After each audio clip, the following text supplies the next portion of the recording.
Here we go. This is going to be a review of WrestleMania 27 in 2011. One of the more frustrating WrestleManias I think of all time. I mean, I was not happy with the show. It's not the worst WrestleMania ever, but it does kind of feel like when I look back at this show, this still feels like the biggest attempt. And you even heard, I was watching True Slayer's review, and he was even talking about that WWE came out and said that they wanted to kind of, remove the word wrestling, from the company.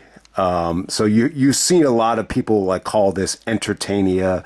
And for whatever reason, it definitely felt like, one of the bigger mainstream attempts in WrestleMania history. And it definitely paid off with having The Rock as the guest host. It's not the worst WrestleMania of all time. I mean, it's definitely not. I think there's enough good stuff on here to kind of remove it from, being out of the top five. But definitely, I think it might be the worst WrestleMania of the 20s, though. In terms of WrestleMania 20 until WrestleMania 29, I think it's by far the weakest one. Definitely has one of the weaker main events. Definitely has maybe the worst or one of the worst WrestleMania matches of all time. But let's reluctantly go back to April 3rd, 2011. This is from Atlanta, Georgia, the Georgia Dome. They do 71,000 in attendance. We get a phenomenal buy rate here. And I think it's probably one of the proudest moments in The Rock's career. The fact that you could just put him as the guest host and get it up to over 1 million buys. And, they didn't do over 1 million since WrestleMania 24 when they brought in Mayweather. So, getting The Rock to get this up to 1,124,000 buys, it's definitely a huge jump. It's still not where Rock and Cena the next year was, but it's definitely a step in the right direction. I mean, I love the idea of just doing Rock and Cena here. I think one of the issues I have with The Rock is he likes to build things.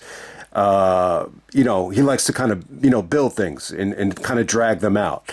I think the problem is when The Rock is approaching his 40s here, you're kind of throwing away some of those years of his youth. So I like the idea of doing Rock and Cena early. Very similar to how they did Rock and Hogan, where it's got such a wow factor. I just think dragging it out for those 2 years, I think by the time he got to WrestleMania 29, there was definitely a burnout factor. So, for some of the guys that wanted to see Rock and Cena, I would agree. I think doing it here, it definitely has a lot of positive effects to it. But at the same time, from a financial standpoint, I can't really, argue, because it did phenomenal business the next year. So, but we're going to get right down to it.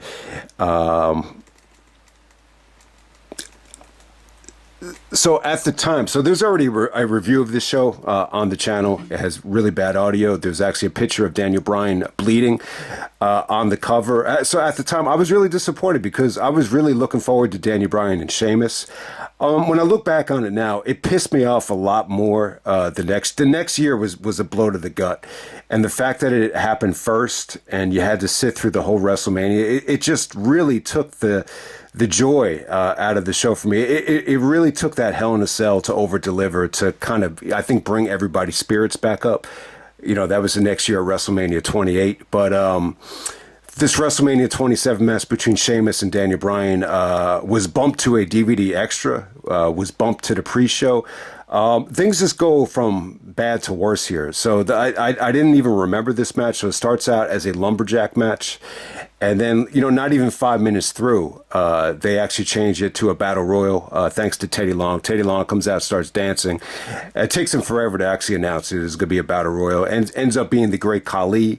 Winning this thing, lastly eliminating Sheamus. Daniel Bryan actually did some cool stuff here with DiBiase. Yeah, I mean, the counter to the $1 Million Dream, that was really, really cool. So, Daniel Bryan, obviously, is his first WrestleMania. He wanted to make the best of it, but still ended up being a forgettable thing. Really not even worth checking out, though. I mean, you would think that Sheamus and Daniel Bryan could have had an amazing match. So 2 years in a row, it was basically cut from under us. But I think the 2012 one, that opening match, the way it was just done, it definitely just took the life, I think, out of the crowd. I mean, you didn't want to do that, to have people chanting Daniel Bryan throughout the rest of the show. Thankfully, there was so much good stuff on it. that it was able to, but that's WrestleMania 28. I think it rebounded quite well. But hey, we're going to move on to the main show here. All right. So the first thing on the show, first thing on the card, let me try to remember this. It's not on the match listing, but Rock is actually the guest host. He gets this WrestleMania up to over 1 million buys. For some reason, Rock is going to get the most credit for that. Because clearly this card doesn't look as sexy or as attractive as WrestleMania 25 or WrestleMania 26. So you have to give The Rock a lot of credit, for being involved in terms of the buy rate. So Rock actually comes out and cuts a promo about how, this is going to be a fun night. It's going to be the greatest WrestleMania of all time. He promises.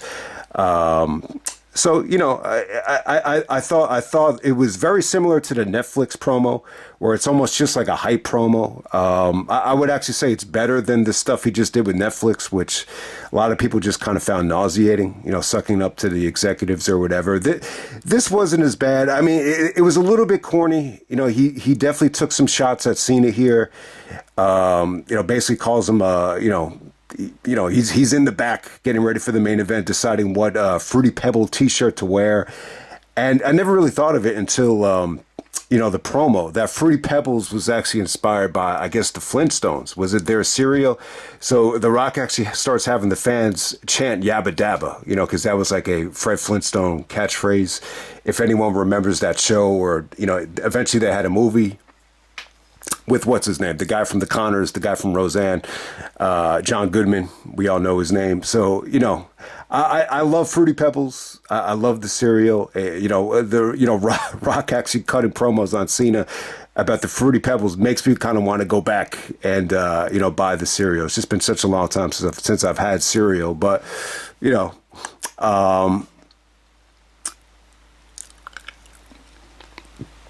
I think Rock on this show was a little bit watered down. I think there was probably a little bit too much of him. And hey, you know what? I think it's always been somewhat, I was trying to think about this, and I think it's always been somewhat of a struggle with The Rock as a babyface under Vince McMahon. Even like when he first got into the company, I think it was always a struggle. I think, once The Rock turned heel, I think it went obviously better than expected, set the world on fire.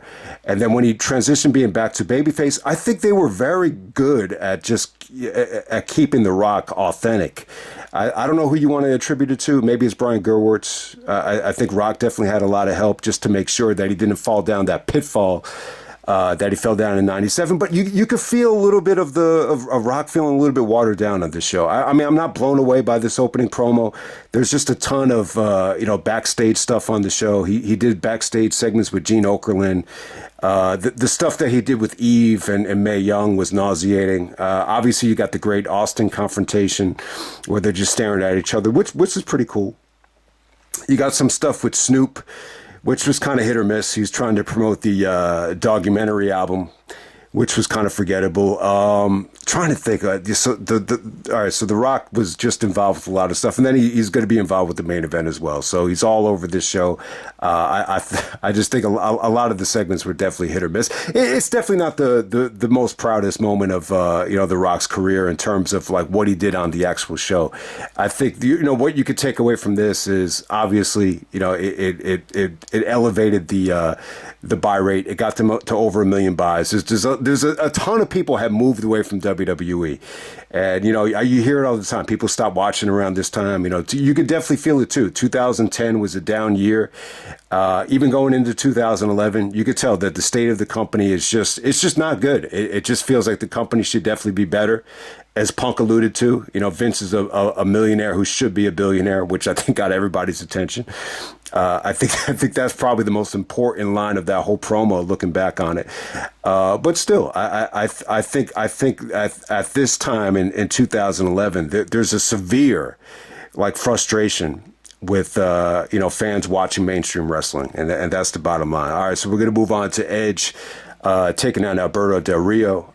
So Edge is the World Heavyweight Champion. They actually open up the show for the world title, which a lot of people didn't enjoy. So when I'm looking at this card, Man, Undertaker and Triple H are not going to open up the show. Even if Punk opens up the show, he's gonna feel slighted about it. So where could you really fit this in? I just don't know. I think maybe if you put it, you could have opened up the show with the Trish match with John Morrison and that fiasco. I think you could have opened that up, and you could have had Edge and Del Rio, follow Taker and Triple H. Maybe nobody would have cared. That's definitely a tough sell too. Man, I don't know where you're squeezing in. I mean, you can make the argument that it actually felt natural to put Del Rio on first, but at the same time, this WrestleMania, both championship matches, I got to say they felt like mid-card titles. So I'm not going to say like, oh, it didn't. It naturally it felt like the right thing to do. I hate to say it, but at the same time, you're having Del Rio win the biggest Royal Rumble ever, legitimately 40-man Royal Rumble, and Alberto Del Rio wins it. This killed the Royal Rumble. Like let's be clear about it. Just the way this was booked. With Edge going over, he's going to get neck surgery. This is his last match. I mean, I think it would have helped if Edge put Del Rio over. I think it would have kind of had it as a feeling like, it wasn't all for nothing. Because let's face it, man. If you're gonna have Del Rio win the Rumble, why would you have him come up short, like he's losing an Intercontinental Championship match in the opener of WrestleMania? That's what it felt like. So Edge is about to get neck surgery. You don't really know it at the time. I think he started having problems after the match. He's coming out there with Christian. Del Rio's out there with Brodus Clay and Ricardo Rodriguez. The match itself, I thought at the time this was, good. I think the 4-star rating, looking back on it, was a mistake. It's definitely not at the 4-star level. I think this is it's a solid match, but it definitely could have been better. I think there's a lot you can like here about Del Rio's submission work, the cross arm breaker. Even Edge busted out the execution submission. So some of the submissions were good. There were some nice takedowns from Del Rio. The running arm drag to Edge, was good. I thought the spear at the end of this thing was a nice way to finish this. You had Christian and Brodus Clay, trying to help their guys out. Ultimately Christian does not turn on Edge.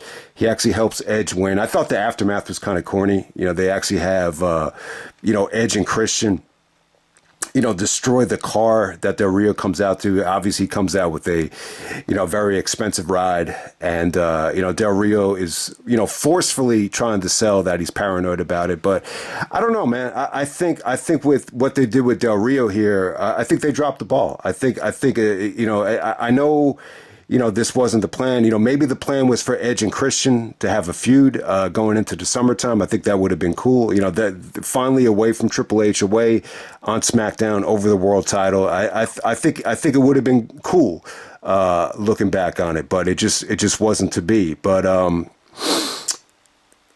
I think it was bad for Del Rio, though. I think it really was. The fact that you're not, you tease, building up Del Rio like he's going to be this big star, and to have him come up short here and resort to, winning his first championship with the Money in the Bank. It didn't make him look like, that much of a threat. And for whatever reason, during Del Rio's whole run, for as good of a wrestler as he is, I think he's got good charisma. He had a good look, very marketable.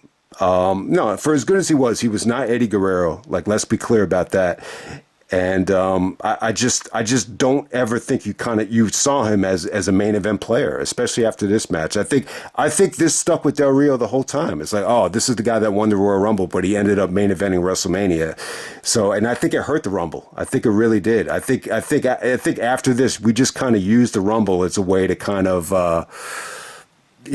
just get to WrestleMania without it, without having the right guy win it, for a couple of years. I think this hurt the Royal Rumble for years to come, to be completely honest with you. But yeah, I think the match is okay. I think it's pretty good. But next we got Cody Rhodes taking on Rey Mysterio in a good match. I think it's an underrated match. This is probably the highlight of Cody's career in the WWE, at least before he came back from AEW. I think he had one of the better matches of the night. Maybe Cody's only singles match in WrestleMania history until the Seth Rollins match. I'm not even sure about that. I would bet that that's true. I know he was in Money in the Bank matches. I know he was in the match with Randy, the triple threat. That was a pretty good moment for Cody. But this is good though. I think him and Ray had a good match. I think the story here was really cool. The dashing Cody Rhodes, he gets his good looks destroyed. And what was interesting here was Cole was very supportive of Cody. You saw Michael Cole be very supportive of Cody on his documentary. And then once again here, it really felt like Michael Cole was going to bat that Cody is a marketable star and has good looks, and Mysterio ruins his looks with the 619.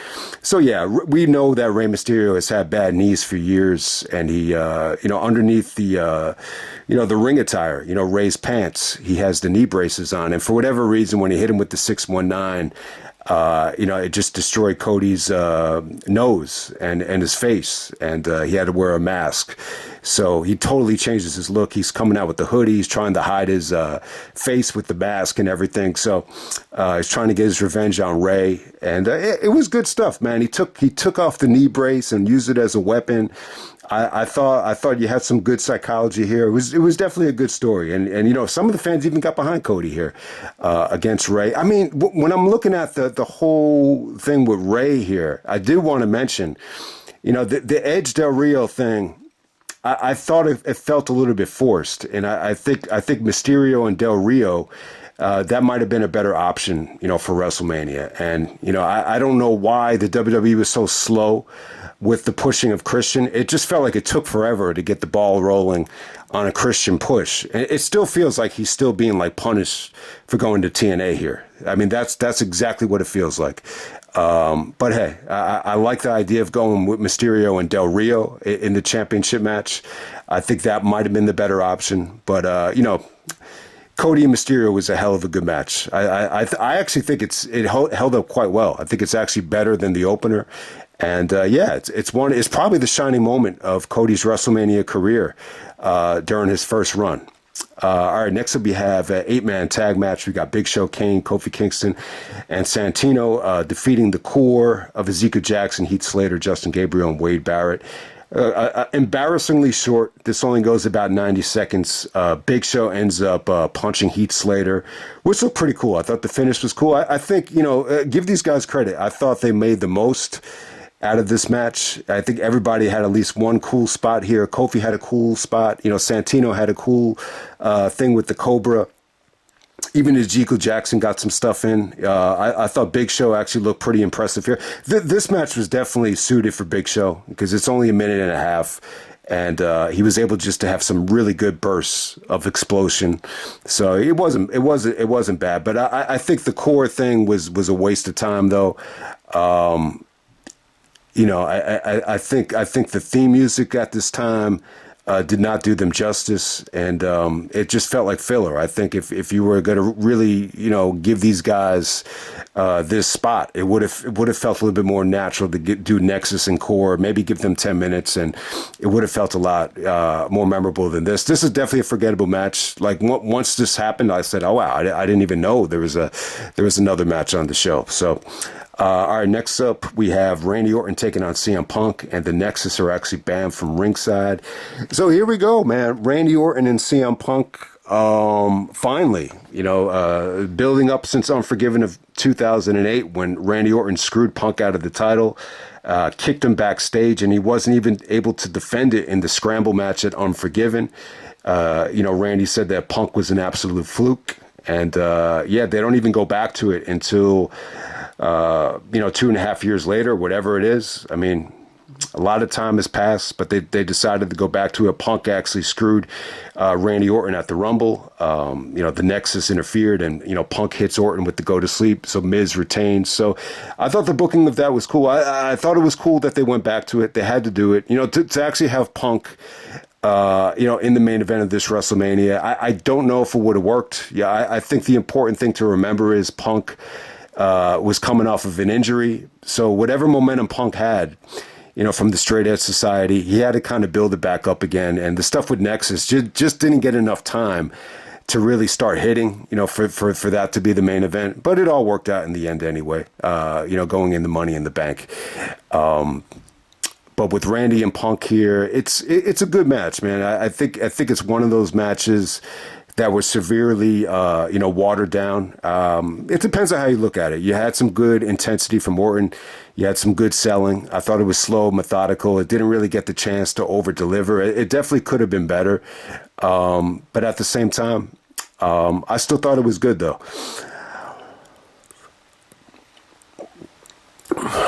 But I think the biggest thing is it just feels like it should have happened way sooner. I think having Punk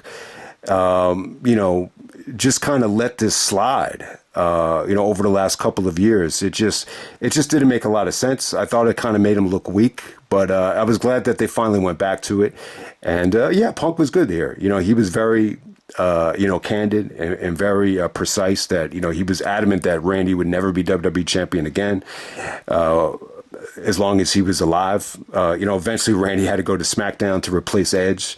So he ended up being world heavyweight champion on SmackDown. But, I think, this was definitely a good feud. I think Randy did some good selling. There were some great beatdowns from the Nexus on Randy to destroy his legs. So, Randy actually, his knee actually collapsed when he was about to do the punt, on several occasions. And, it was cool to see Randy and Punk, watch this thing back. I think they watched it back last year for WrestleMania. And, it's just really, really cool that they were able to get along, and they seemed like they legitimately were, happy to see each other. And, they were even very candid that, back in the day, they didn't really get along. There was a lot of awkward, conversations. And, I think at this particular time in the WWE, and especially before this as well, I just think it was such a cutthroat environment.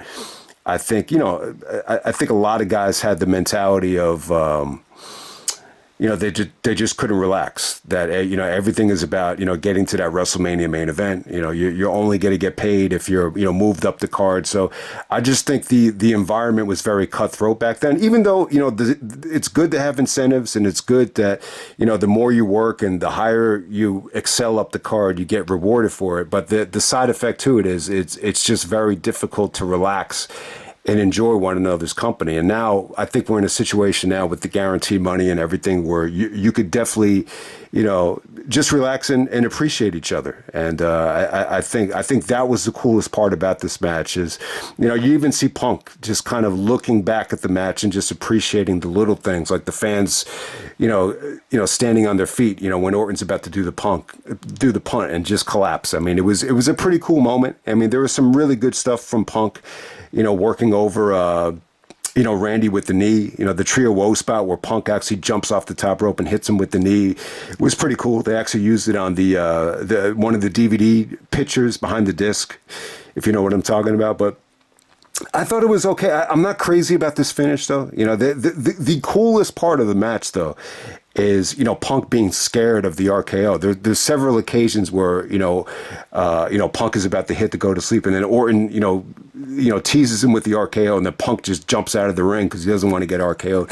I thought that was pretty cool. But then Punk goes for the springboard lariat, and then Randy catches him with the RKO, which comes off cool. It always gets a good reaction. It's so sudden and so out of nowhere that you could always rely on that for a good pop. My biggest problem with it is, every time they show it back in on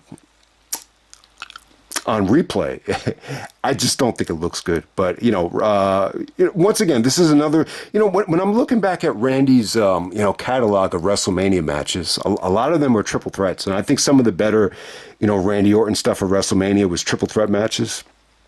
But a lot of the single stuff are just pretty much good. I mean, really, Randy's, one of the more disappointing matches ever is against Triple H. So I think that's always going to stain, Orton's catalog. Like, he'll never be labeled as Mr. WrestleMania because of that match. And and there's been a lot of one-on-one matches that have been good, but they just never really got into that next gear.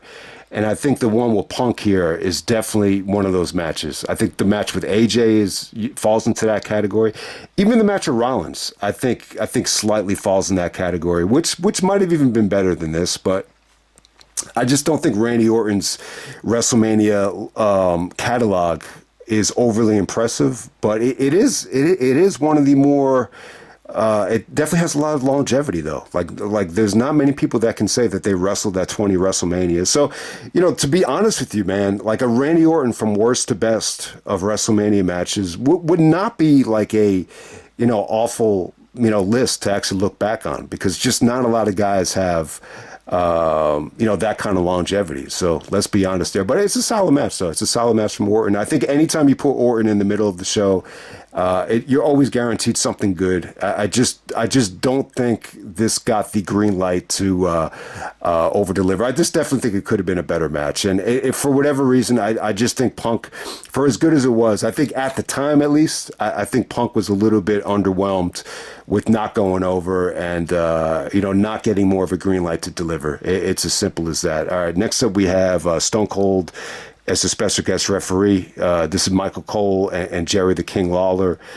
So Cole is actually on commentary in, I guess they would call it like a coal mine, where it looks like he's in like a shark tank to kind of separate him from Jerry throughout the whole show. And yeah, I mean, it was a bad decision. So I'm even seeing some of the comments on Wikipedia that Vince even went up to Michael Cole and said that was the worst thing I've ever, booked at WrestleMania or something like that. So yeah, I'm happy that Vince had enough, sense is the word I'm looking for, to actually pull the plug on this Michael Cole as a wrestler thing. This is just a bad decision. I mean, the silver lining here is that Jerry Lawler, finally got to wrestle. It gives him an excuse to bring back Austin. You have Austin and The Rock on the same WrestleMania in years, so that's pretty cool.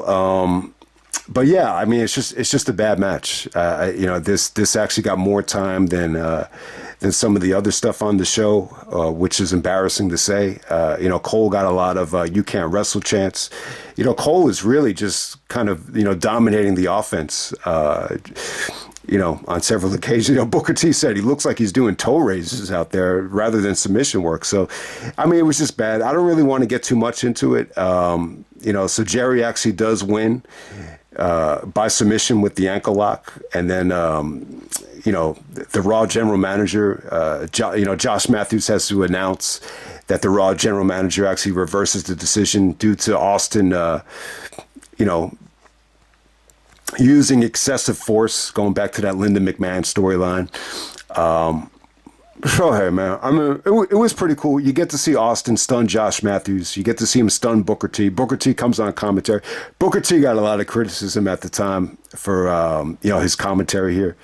You know what? That's Stone Cold. That's my dog stuff. It felt like they edited that out. I remember that actually got a lot of criticism. But, it was cool to see Austin and Booker T, reunite after the invasion and the supermarket stuff. A lot of history there between Austin and Booker T that could have been, better explored. They never really had a pay-per-view match, considering how much history they have. So I thought it was cool to see Austin do his thing, but the match was awful, though. I mean, this is definitely up there. I mean, it's easily a top 5 WrestleMania match. I mean, I'm sure there's been other matches that have been just as bad as this, but this really stands out like a sore thumb. This really takes this WrestleMania and, brings it into the shitter. I mean, it really, really does. I think, I know Vince was regretful about this, because you could see, like, he totally, went away from this stuff with Cole, being that dominant, over the storylines. Yeah, like Cole definitely went back to being more of an announcer after this. So clearly, he was not happy with it. But I think part of it is just Vince at the time. I think he just wanted to be amused. I think that's what's kind of written all over this thing. And yeah, I think he was giving Cole way too much power. I think it was. I think having Cole cut promos at WrestleMania between each and every match. I think it took away from the shows. I mean, not to mention, True Slayer's biggest gripe about this show was, the video packages. Like, too many video packages, too many backstage segments. They did a tribute for the troops. They had like all these WWE fundraisers. I think they went to play golf and raise money for charity. There was just way too much of that stuff that it definitely did take away from the show. Okay, next up we got The Undertaker taking on Triple H. This is actually it's a no holds barred match, and it's the second match in the Undertaker Triple H trilogy. You know what? No one really talks about this as a trilogy, but it is a WrestleMania trilogy. If you want to be honest. So it's WrestleMania 17, WrestleMania 27, and then the Hell in a Cell at WrestleMania 28, all won by The Undertaker. It's by far the match of the night. I thought it was good. I thought it was great, actually. It's I'm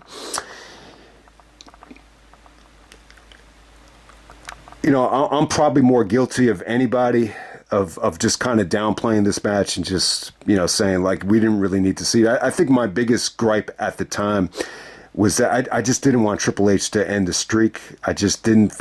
Even if Triple H did end the streak here, I just knew it was going to come with a lot of scrutiny, a lot of criticism. I think everybody that had criticized Triple H for years, I think we were going to fall back into that 2003 pit again of him just being selfish and greedy, and him being political. And even though he does lose this match, he still took a lot of criticism for the booking here. I mean, it was kind of booked to kind of soothe his ego. I think some people would.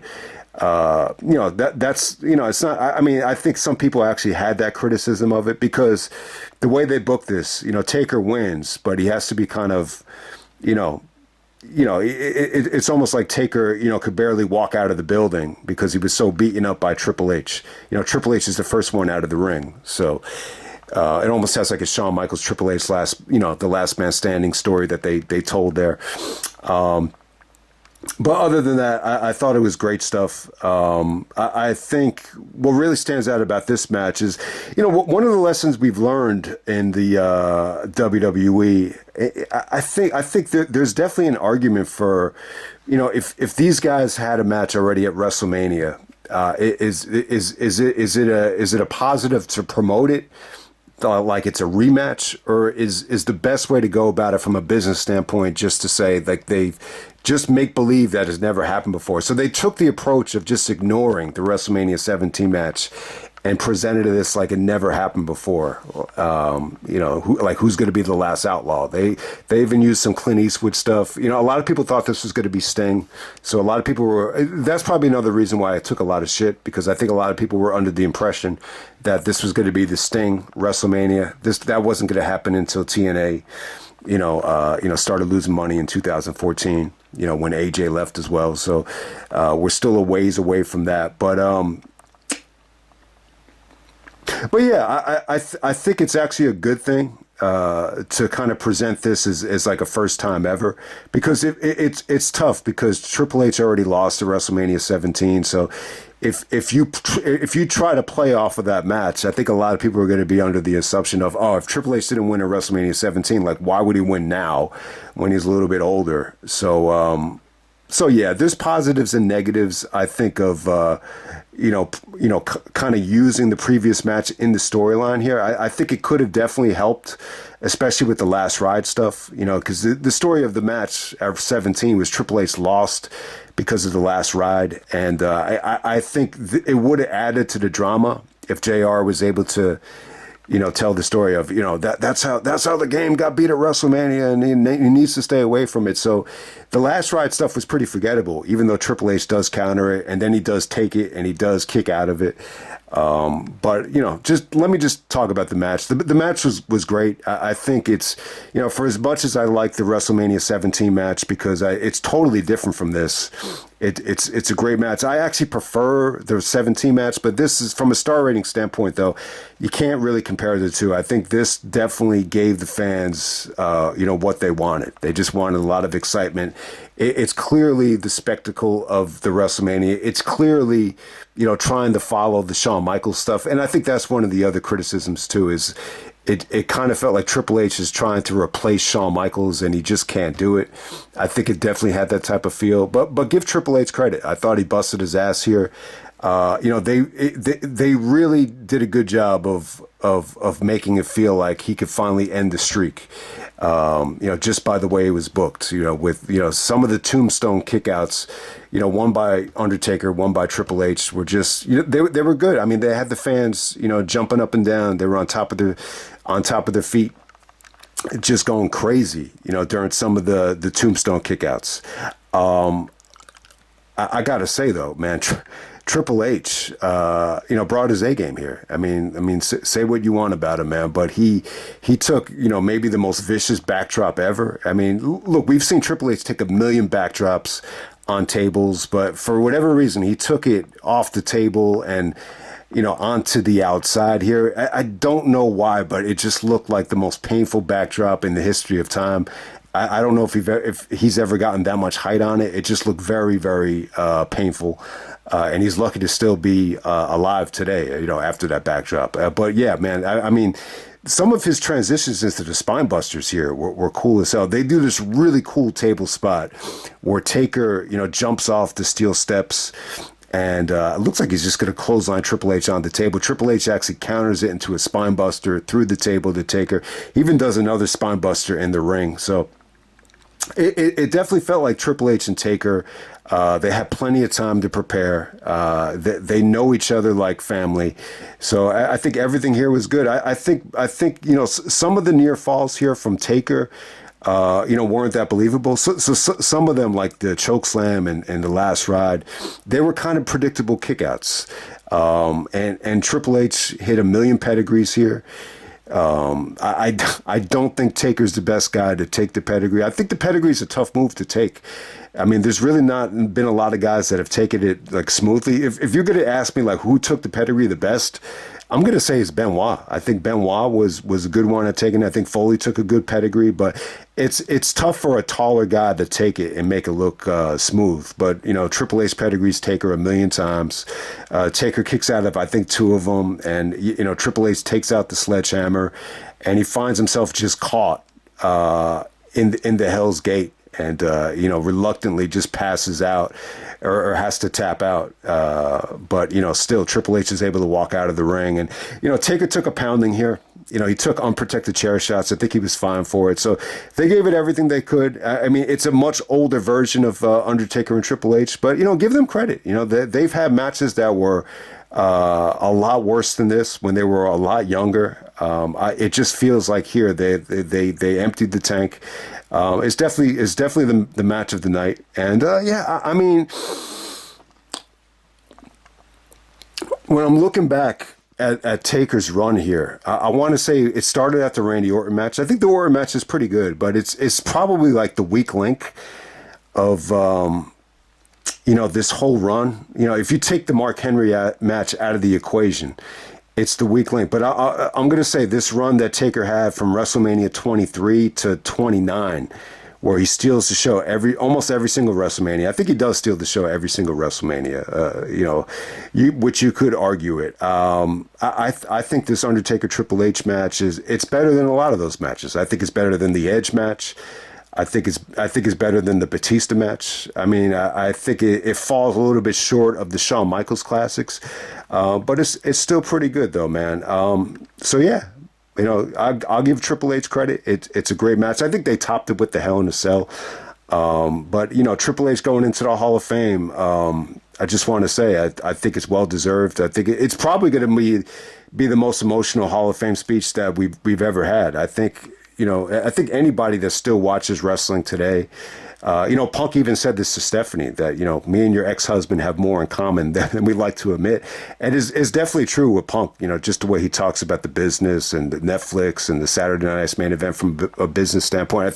I think him, experiencing what he experienced in AEW has kind of made him, more compatible with Triple H than we could have dreamed. But yeah, I think everybody that still is passionate about wrestling, I think we all have more in common with Triple H, than we like to admit, because, let's face it, Triple H has chosen to make this his main drive, the WWE. I mean, how many people have we grown up with that moved away from the business or stopped watching? Triple H never stopped watching, and he's always been the most passionate guy about wrestling. So I think more than anything, that's why we should, love Triple H and, pay him the respect that he deserves at this Hall of Fame. Because I think what Triple H said during Owen Hart's the speech on the Owen Hart show, after Owen Hart died. I think that's the most important Triple H promo that explains, the thought process behind what he does. He even said there, like, this business will force you, to do things that you don't want to do. He says something like that, and it just really hit me. And it's definitely true. Like, sometimes if you want to be successful, you got to kind of do things that are not good and, or somewhat evil. And maybe Triple H has done that. But, I think part of the motivation was, that he felt like he had to do it just to get to the level he wanted to get to. But at heart, I think he's a really good guy. I think he's proven it, and I think he's been, the right guy to take over the company. I mean, just look at the company over the last couple of years. They've definitely been, some of the better years in recent memory. So this Taker and Triple H match, it's not like the I wouldn't put it in the realm of one of the greatest WrestleMania matches ever, but it's definitely the match of the night from this show. Okay, next up we got John Morrison and Trish, returning as a brunette to team up with Snooki. So Snooki's real name is Nicole Palizzi. Yeah, it reminds me of, okay, all right, okay. I don't even want to say the name, but yeah, I mean, we got this John Morrison and Trish thing, and they're teaming up to take on Dolph Ziggler and Layla and Michelle McCool. Vicky Guerrero comes out there screaming, excuse me. 6-man mixed person tag match. They only go 3 minutes and 16 seconds. Maybe they're the longest 3 minutes in WrestleMania history. So the positives, the biggest positive for me is Trish. I got to say, I think Trish looked incredible as a brunette. I know Randy actually prefers Trish as a brunette.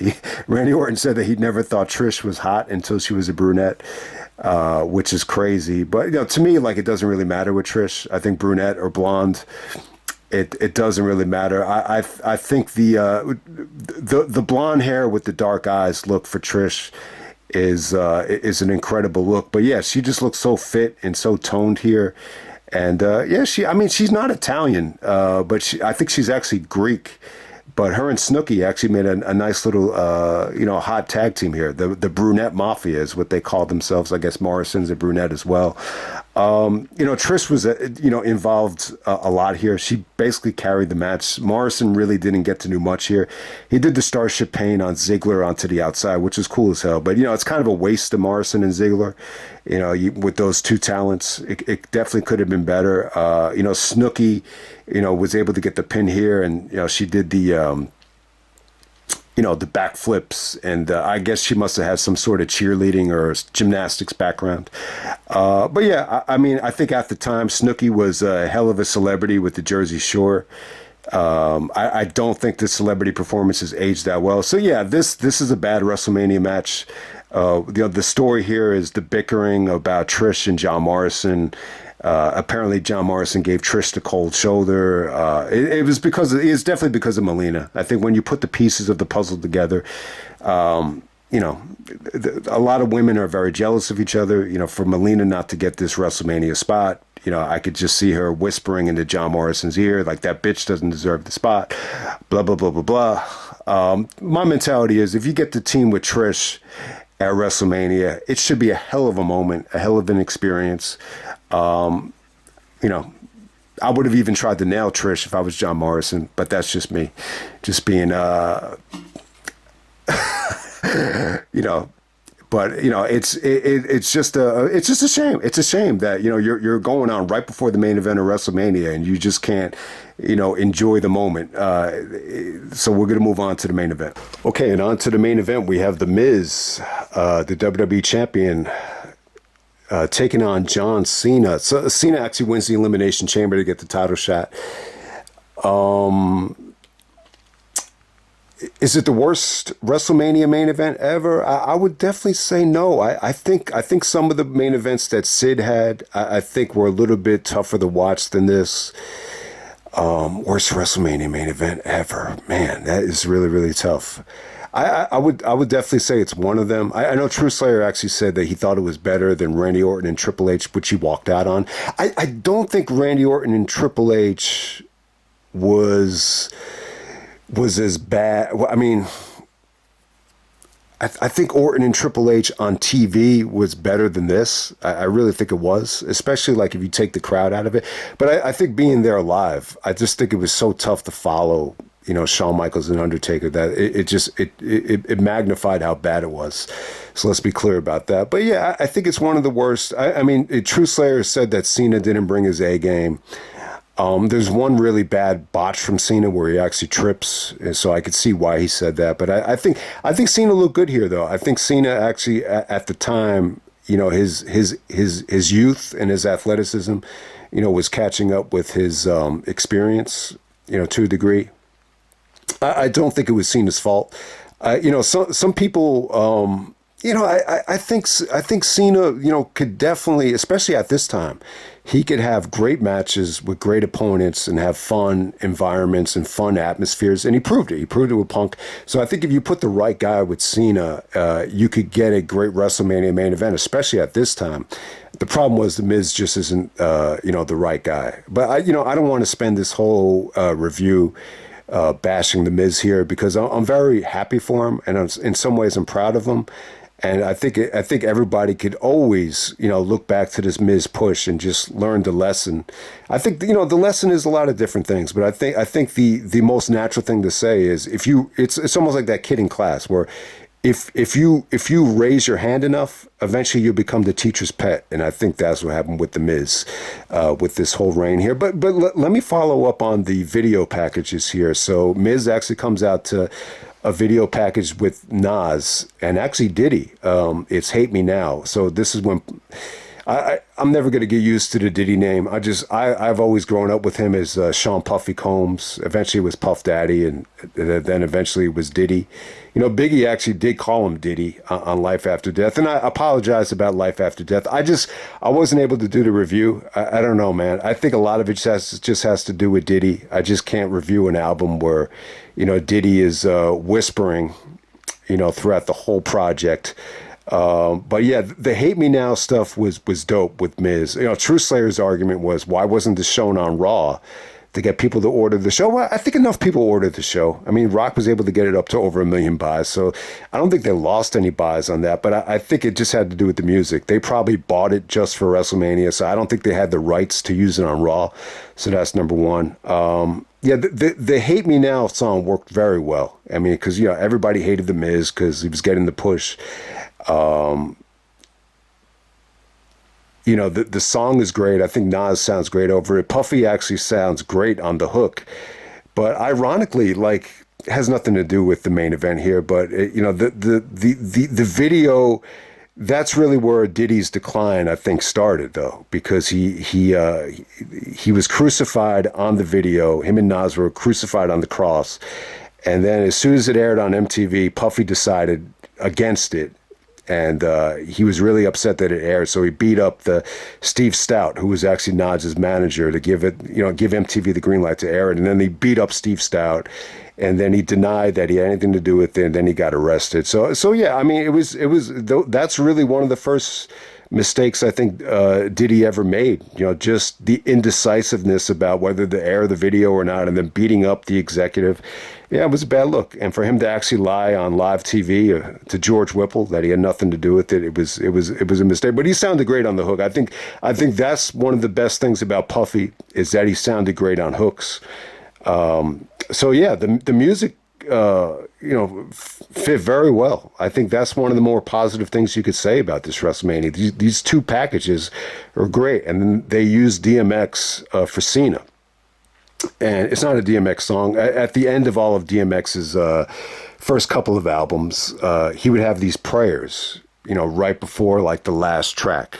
My favorite is the one from Flesh of My Flesh, Ready to Meet Him. But that's not the one they use. I think they used the one from And Then There Was X, which is DMX's third album, and ended up being his most successful album.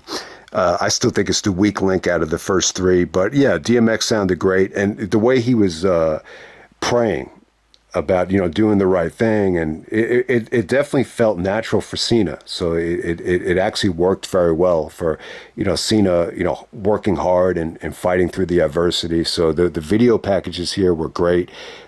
Miz's entrance was pretty cool as well. Cena actually comes out with a gospel like entrance featuring black women and black men on both sides. Atlanta and the South is very, it features a lot of churches and everything. So it definitely worked out well. Onto the actual match. Yeah, I mean, the Cena botch was kind of weird, but I don't want to say it took away from that. It's not like they definitely worked hard. And so it's not like they phoned it in.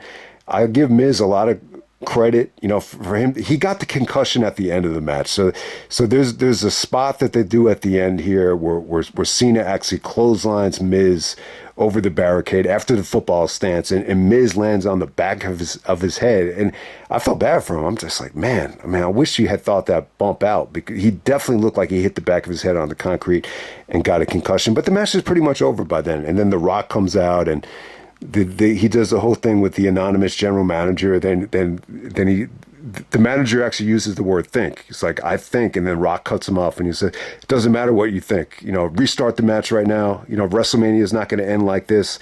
So Rock actually makes it no disqualification. And then Rock actually screws Cena and he rock bottoms him, and Miz gets the victory. Yeah, I mean, I'm not crazy about it, but hey, this is what they wanted to do. They wanted to build up Rock and Cena for a whole year. You can't argue with the success of Rock and Cena, so I don't really have much to say about it. I can't really book this thing in a different way, which is going to make everybody happy. I think it's a lose-lose situation. I think nobody wants to see the main event WrestleMania,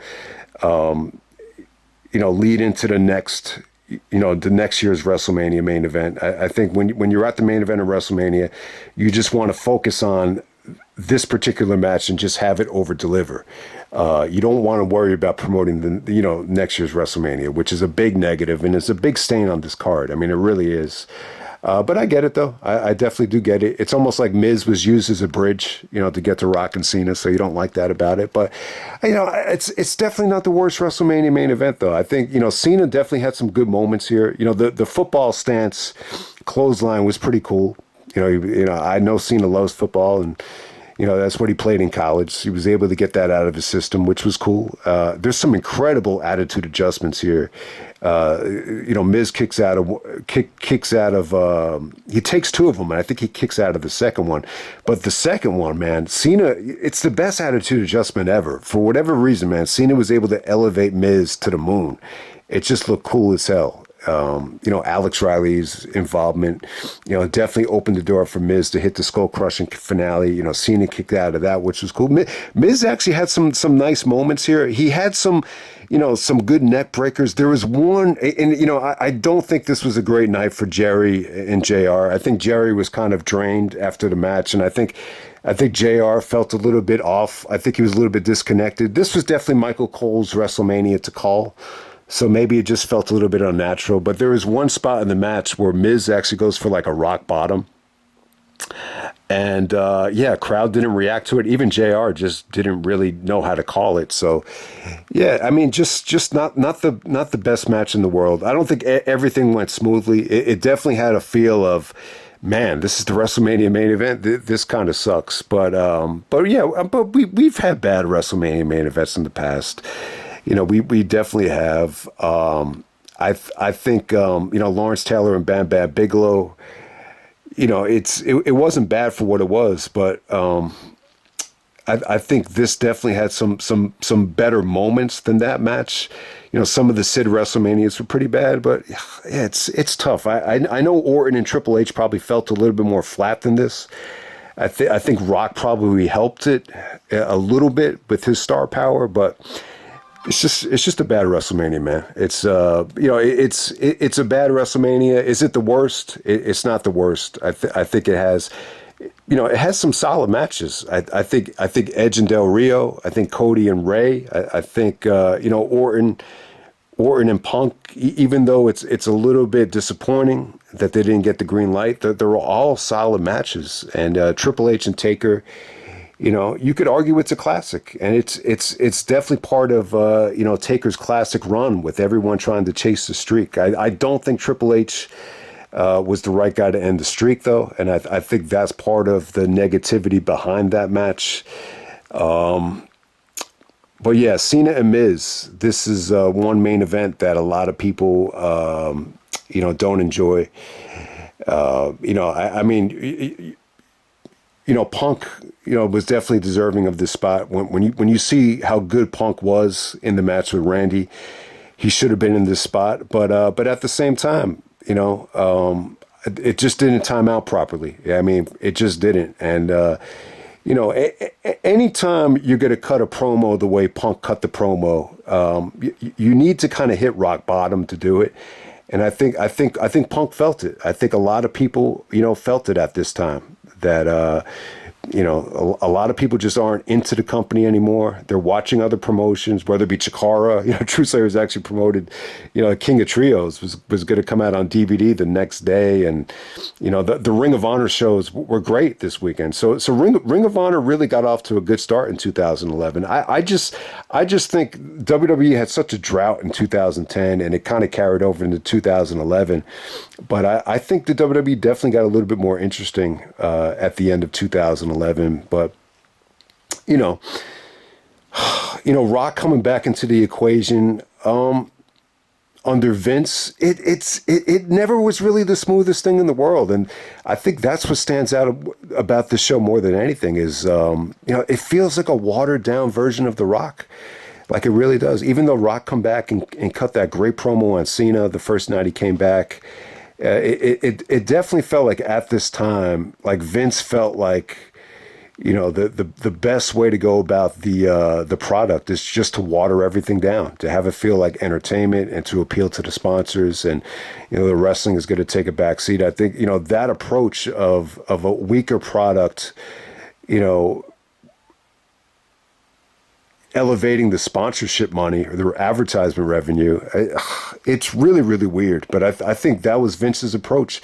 Anytime there was no competition, I think that was Vince's approach. Let's focus more on, family friendly, a mainstream attempt, and we watered down the product. I mean, for whatever reason, it just definitely does feel like the word wrestling was a dirty word for this WrestleMania more than any other WrestleMania, where it's almost to the point where you almost, relieved that they didn't call it Entertainia. But for some reason, a lot of people refer to this as Entertainia 27.